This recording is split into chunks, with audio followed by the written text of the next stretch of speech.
आज का हमारा क्वेश्चन है जीआईसी 2021 से आया हुआ एक बहुत ही इम्पोर्टेंट ऑर्गेनिक केमिस्ट्री की एक रिएक्शन है,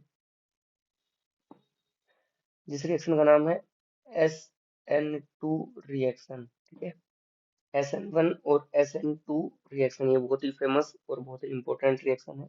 सभी ने इसके बारे में थोड़ा बहुत पढ़ा है, नाम सुना है इनका। तो चलिए डिस्कस करते हैं इस रिएक्शन में।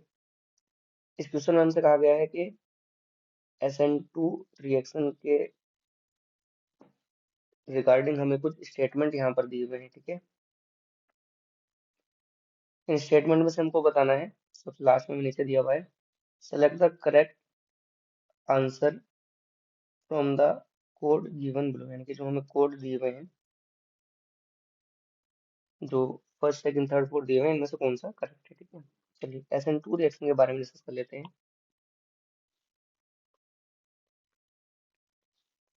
इसका पूरा नाम है बाई मोलिक्यूलर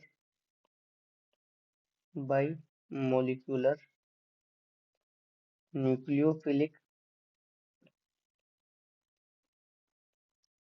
सब्स्टिट्यूशन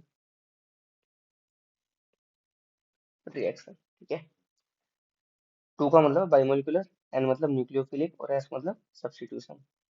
ठीक, अब इस रिएक्शन में होता क्या है, तो इस रिएक्शन में एक जो एल्काइल हैलाइड है, मान लेते हैं कोई एल्काइल हैलाइड है। ठीक है, एक्स ग्रुप यहाँ पर लगा हुआ है, तो इसका हमें सब्स्टिट्यूशन कराना है। ठीक है, सब्स्टिट्यूशन कराना है किसी न्यूक्लियोफाइल के द्वारा। मान लेते हैं ये OH माइनस एक न्यूक्लियोफाइल है। ठीक है, तो ये जो न्यूक्लियोफाइल है ये क्या करेगा, इसमें बैक साइड से अटैक करता है। ठीक है, बैक साइड से अटैक करेगा और यहाँ पर एक इंटरमीडिएट बन जाता है। एक इंटरमीडिएट इस तरह से बन जाएगा, जिसमें ये जो एक्स हमको दिया हुआ था, इसका बॉन्ड धीरे धीरे ब्रेक होना स्टार्ट हो जाता है और ये जो न्यूक्लियोफाइल है ये धीरे धीरे बॉन्ड बनाना स्टार्ट कर देता है। ठीक है, अभी पार्शियल नेगेटिव चार्ज दोनों पर ही रहेगा, क्योंकि ना तो कम्प्लीटली बॉन्ड ब्रेक हुआ है और ना ही कम्प्लीटली बॉन्ड फॉर्म हुआ है। ऐसी जो स्टेट आती है उसको बोलते हैं ट्रांजिशन स्टेट। क्या बोलते हैं? Transition state. ध्यान रखना यहाँ पर इंटरमीडिएट नहीं बनता है, ट्रांजिशन स्टेट बनती है। और उसके बाद ये जो एक्स माइनस है ये यहाँ से रिमूव हो जाएगा। ठीक है, यहाँ से रिमूव हो जाएगा और ये हमारा बचेगा इस तरह से सब्स्टिट्यूटेड प्रोडक्ट। तो इस रिएक्शन को हम बोलते हैं nucleophilic substitution bimolecular reaction. Bimolecular nucleophilic substitution reaction. कुछ इंपॉर्टेंट पॉइंट इसके बारे में ध्यान रखने हैं। एक तो ये सिंगल स्टेप रिएक्शन है। ठीक है, सिंगल स्टेप रिएक्शन है, यानी कि एक स्टेप में होती है। दूसरा, इसमें कोई इंटरमीडिएट नहीं बनता है, नो इंटरमीडिएट इज फॉर्म्ड। ठीक है, कोई इंटरमीडिएट यहाँ पर नहीं बनता है। क्या बनता है? ट्रांजिशन स्टेट बनता है।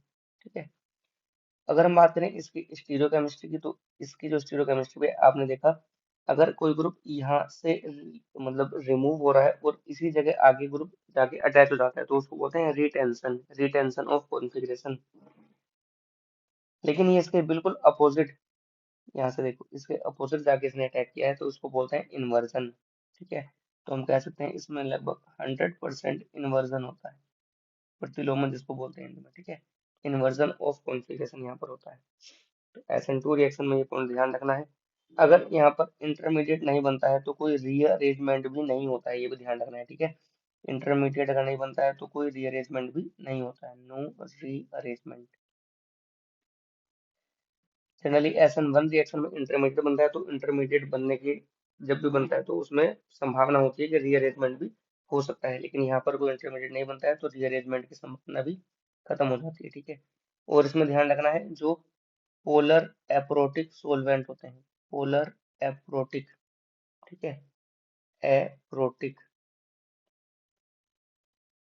सोलवेंट, यानी कि ध्रुवीय होंगे लेकिन एप्रोटिक, मतलब जो प्रोटॉन नहीं देते हैं। प्रोटॉन मतलब जो H+ आयंस नहीं देते हैं। ठीक है, ऐसे सोलवेंट को हम बोलते हैं पोलर एप्रोटिक सोलवेंट। एसीटोन इसका एक बहुत ही बढ़िया एग्जांपल है।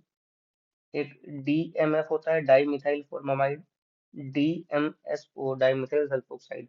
ये कुछ ऐसे सोलवेंट है जहां पर अगर आपको दिए हो तो समझ जाना कि वहां पर SN2 रिएक्शन की ज्यादा संभावना है। ठीक है, ये SN2 रिएक्शन को प्रीफर करते हैं, ठीक है, उसको सपोर्ट करते हैं।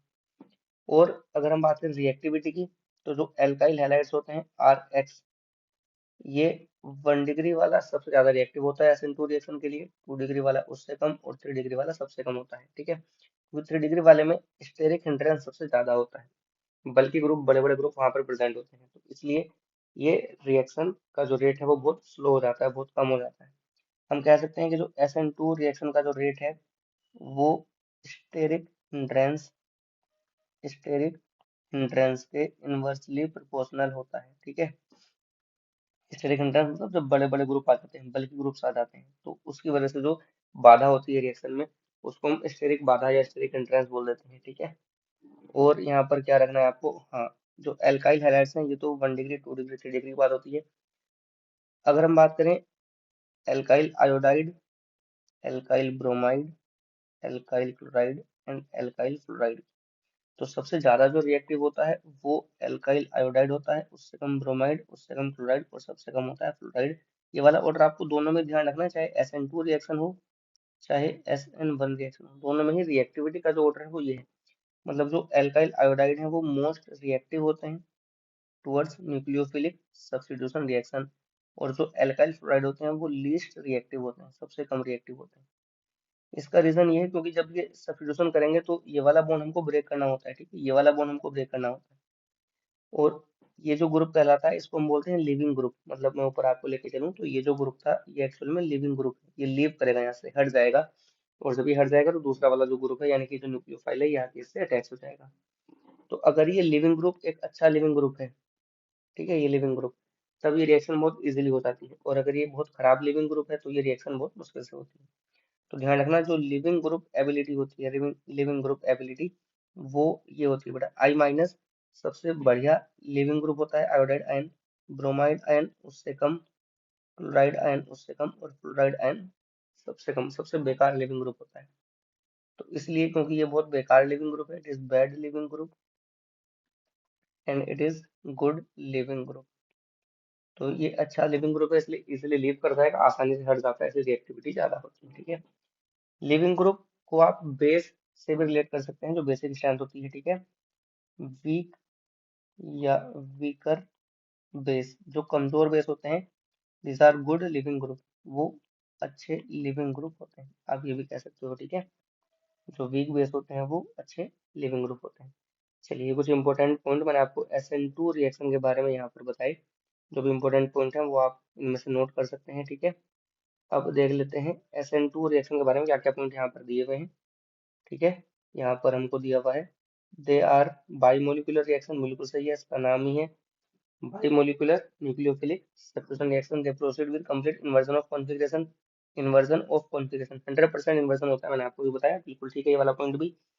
They involve formation of an intermediate, नहीं ये गलत है भाई, इंटरमीडिएट का फॉर्मेशन नहीं होता है इसमें, वो SN1 में होता है।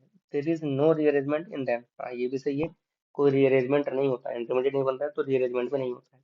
तो इस वाले क्वेश्चन में हमारे फर्स्ट, सेकंड एंड फोर्थ ये वाले ऑप्शन करेक्ट हो जाते हैं, ठीक है।